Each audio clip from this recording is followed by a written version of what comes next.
जय हिंद, वंदे मातरम। प्यारे साथियों, आ चुके हैं एक और ज़बरदस्त नई वीडियो के साथ। ये है राजस्थान अंत्योदय जो कार्यक्रम मनाया गया वो भरतपुर में 27 मार्च 2025 को मनाया गया।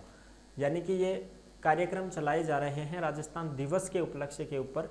भजन लाल शर्मा जो मुख्यमंत्री राजस्थान सरकार हैं वो हर जिलों में जा करके, जैसे उन्होंने फिक्स कर रखा है 6-7 दिन का ये कार्यक्रम है, ये फिक्स कर रखा है। 25 मार्च से शुरू हुए थे, 25 मार्च, 26 मार्च, 27 मार्च को फिर ये भरतपुर में हुआ है, जिसमें अंत्योदय योजना के तहत जो दिव्यांग हैं, जो श्रमिक हैं, मजदूर वर्ग है, उनके लिए जो बड़ी बड़ी योजनाएं हैं उनकी घोषणा करना और उनको लाभ देना, ये सारी चीज़ें इसमें की गई हैं। तो हाथों हाथ भी राशि हस्तांतरित की गई है, डीबीटी के माध्यम से डायरेक्ट बैंकों में पैसे भी भेजे गए हैं। और आने वाले अब जो भी इस योजना के अंतर्गत जो घोषणाएं थी उनको भी यहाँ पे शुरू कर दिया गया है। पूरी की पूरी जानकारी को समझेंगे अच्छी प्रकार से। तो अभी तक आप नहीं जुड़े हैं चैनल से तो विश्वास के साथ आप यूट्यूब चैनल को सब्सक्राइब कर सकते हैं, क्योंकि यहाँ पे आपको सभी सरकारी योजनाओं की जानकारी दी जाती है और अच्छी प्रकार से आपको समझाया जाता है। चलो शुरू करते हैं। मैं राजेश गुर्जर स्वागत करता हूँ आप सभी का एक और नई वीडियो में। आओ जी फटाफट से हम इसके ऊपर बात करेंगे और पूरी की पूरी जो अपडेट है उस अपडेट को भी समझेंगे। यह है राजस्थान अंत्योदय समारोह कार्यक्रम। दिव्यांग एंड श्रमिक मजदूरों को मिली सौगात, सीधे खातों में आएंगे पैसे, खुशखबरी। सीएम भजन लाल की बड़ी घोषणाएं। बिल्कुल, अब देखो सबसे पहले तो मैं आपको ये इससे रूबरू करवा दूं कि भाई जो है वो ये जो कार्यक्रम हुआ तो इसको देख सकते हो आप अच्छी प्रकार से। ये कार्यक्रम वहीं पर आयोजित किया गया, जैसे अंत्योदय कल्याण समारोह, राजस्थान दिवस साप्ताहिक महोत्सव, ये महोत्सव चल रहे हैं भाई, ठीक है। भरतपुर से कई बड़ी घोषणाएं करेंगे सीएम भजन लाल शर्मा, गरीब, दिव्यांग और मजदूरों को मिलेगा सीधा लाभ।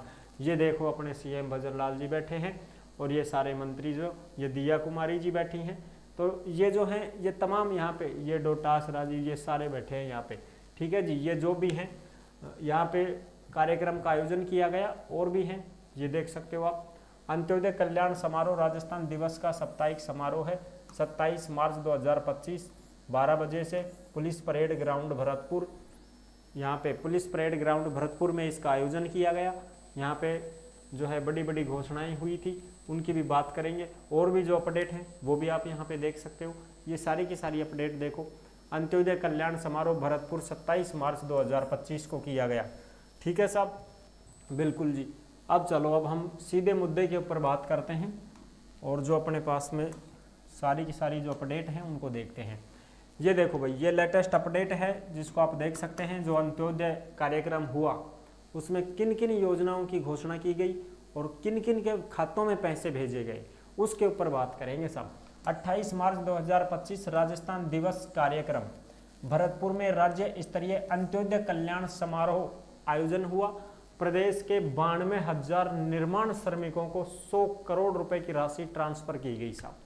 यानी कि जो भी प्रदेश के राजस्थान के 92,000 जो निर्माण श्रमिक हैं जिनके पास श्रमिक कार्ड बना हुआ है और जिनके पास श्रमिक कार्ड बना हुआ है और वो काम भी करते हैं, ठीक है जी। श्रमिक कार्ड के जो मजदूर हैं, वो मजदूर जो काम भी करते हैं उनके खातों में पैसे भेजे गए हैं साहब।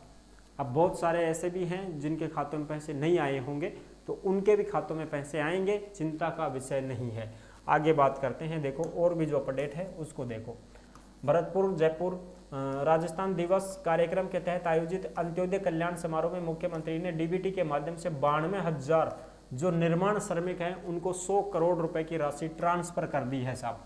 इसके साथ ही मुख्यमंत्री ने डांग क्षेत्र, मगरा और मेवात क्षेत्र का जो विकास है उसकी योजना के लिए 300 करोड़ रुपए, प्रति योजना के लिए 100 करोड़ रुपए की राशि आवंटित की है। यानी कि डांग में, मगरा में और मेवात में 100 करोड़ रुपया खर्च करेगा विकास काम करने के लिए। बिजली, पानी, लाइट, ठीक है, सड़कें जो भी हैं विकास के कार्य उनके लिए 100 करोड़ रुपए मंजूर कर दिए हैं। कार्यक्रम में प्रदेश भर में स्वामित्व कार्ड योजना के तहत 20,000 पट्टों का वितरण किया गया। 20,000 पट्टे बांटे गए साहब।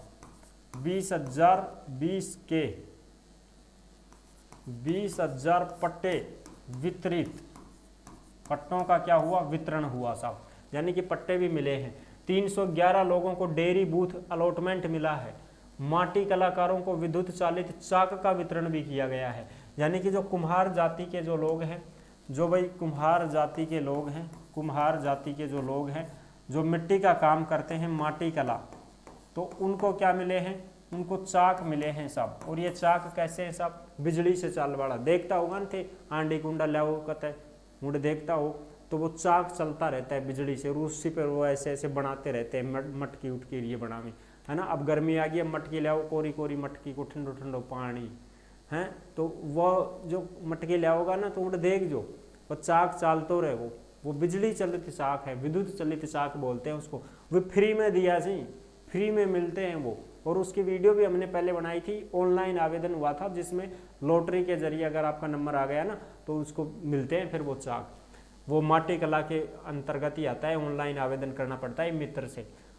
आगे देखो, ये देखो, मुख्यमंत्री ने दिव्यांग जनों को पावर ड्रीवन व्हील चेयर और असिस्टिव डिवाइस वितरित की है। यानी कि जो दिव्यांग जन हैं उनको सब व्हील चेयर दी गई है, यानी कि वो बैठ कुर्सी और फिर वे चल रहे अपने आप ही पावर वाली, वो दिव्यांग जनों को वो मिली है। किनको, सब जो भी दिव्यांग हैं उनको वो व्हील चेयर मिली है। मुख्यमंत्री ने कार्यक्रम में कई जिलों से वर्चुअली माध्यम से जुड़े योजनाओं के लाभार्थियों से संवाद भी किया।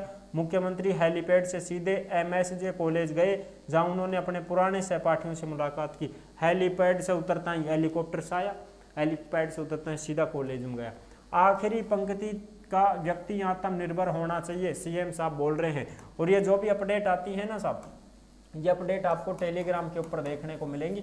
जिस नाम से यूट्यूब चैनल है उसी नाम से टेलीग्राम चैनल है, उसी नाम से इंस्टाग्राम चैनल है, उसी नाम से फेसबुक ID है। सभी साथी फॉलो कर सकते हैं।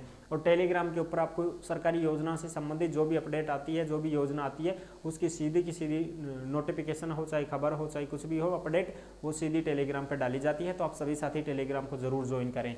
आगे देखो, CM ने कहा कि हमने अंत्योदय कल्याण योजनाओं के माध्यम से सबसे अंतिम कड़ी के लाभार्थियों को लाभान्वित किया है।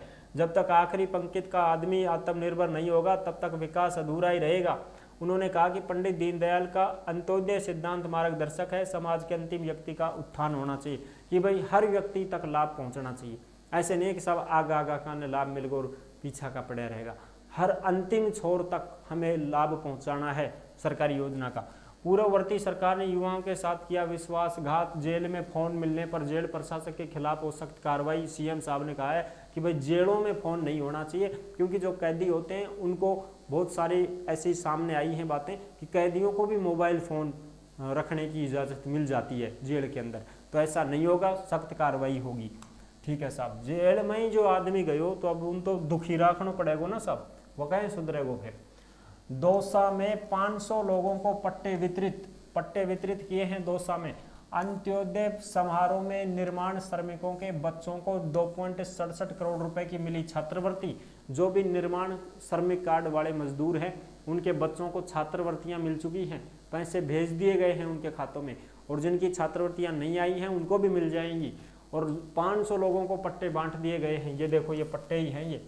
ठीक है साहब, दौसा जिला परिषद सभागार में चेक वितरित करते अधिकारी व जनप्रतिनिधि। चेक है ये, चेक, ठीक है जी, ये चेक दिया जा रहा है। तो ये यहाँ पे पट्टे भी मिले हैं भाई, और बच्चों को छात्रवृत्तियाँ भी दी गई हैं। और दिव्यांगों को जो है ट्राई साइकिल मिली, हियरिंग एंड मशीन मिली, बैसाखी व्हील चेयर दी गई, ये भी उसको मिली है। मुख्यमंत्री भजनलाल शर्मा ने भरतपुर से संबोधित किया था। ठीक है साहब, ये सारी चीज़ें हैं। 150 लोगों को स्वामित्व कार्ड और पट्टे दिए गए जिला स्तरीय कार्यक्रम में। तो ये चीज़ें वहाँ पे दी गई हैं। और भी आगे देखो, जैसे यहाँ पे बताया गया है, इसी प्रकार कलेक्टर ने श्रम विभाग की निर्माण श्रमिक शिक्षा कौशल विकास योजना के तहत राजेंद्र कुमार सैनी को 18,000, उगंती देवी, आशा देवी, ब्रजमोहन सैनी और रमेश चंद सैनी को छात्रवृत्ति के 15-15 हज़ार रुपए के चेक प्रदान किए गए हैं। इस योजना के तहत पूरे जिले में 2694 निर्माण श्रमिकों के बच्चों के खातों में 2,67,00,000 रुपए की DBT के माध्यम से हस्तांतरित किए गए हैं। यानी कि जो 2694 निर्माण श्रमिक थे पूरे जिले में, उनके सभी बच्चों को छात्रवृत्ति मिली है, पैसे भी मिले हैं। चलो साहब, और अपडेट यहाँ पे देख सकते हो, प्रसूति सहायता योजना के अंतर्गत 56 निर्माण श्रमिकों के खातों में 2,80,000 रुपए DBT के माध्यम से हस्तांतरित किए गए। ये प्रसूति सहायता योजना की वीडियो मैंने अलग से बना रखी है। अगर कोई भी ऐसा व्यक्ति है जो निर्माण श्रमिक है, जिसके पास श्रमिक कार्ड बना हुआ है उसकी बीवी के अगर बच्चा होता है तो अगर लड़का होता है तब तो उसको 20,000 मिलते हैं, लड़की होती है तो उसको 21,000 रुपये दिए जाते हैं। लेकिन वो 3 किस्तों में आते हैं, जन्म लेगो जब पहली किस्त, फिर दूसरी किस्त टीको लागेगो 1 साल बाद उनका जब, फिर तीसरी किस्त व एडमिशन लेगो स्कूल में तब, ऐसे उसको 3 किस्तों में पैसे दिए जाते हैं। ठीक है, तो इसमें भी इस योजना में जो जुड़े हुए थे उनको भी पैसे मिले हैं। 56 निर्माण श्रमिकों के खातों में 2,80,000 रुपये डीबीटी के माध्यम से हस्तांतरित किए गए हैं। और इस प्रसूति सहायता योजना के लिए आपको क्या करना पड़ता है, आपको आवेदन करना पड़ता है। ठीक है, श्रमिक कार्ड वगैरह बनवाना पड़ता है, उसकी अलग से वीडियो मैंने बना रखी है, उसको देख लेना आप, तो ही आप उसको जो है इसके लाभ को ले सकते हो। कार्यक्रम में सामाजिक न्याय और अधिकारिता विभाग की ओर से 28 दिव्यांगों को ट्राई साइकिल दी गई, 8 दिव्यांगों को मशीन दी गई, 10-10 दिव्यांगों को बैसाखी और व्हील चेयर भी प्रदान की गई है।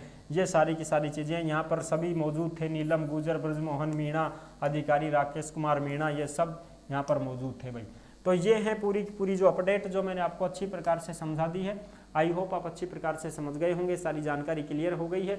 आने वाली और भी जो योजनाएं हैं उनके बारे में भी आपको बता दिया जाएगा, अवगत करवा दिया जाएगा। तो चैनल से आप जुड़े रहिएगा सभी सरकारी योजनाओं के अपडेट पाने के लिए।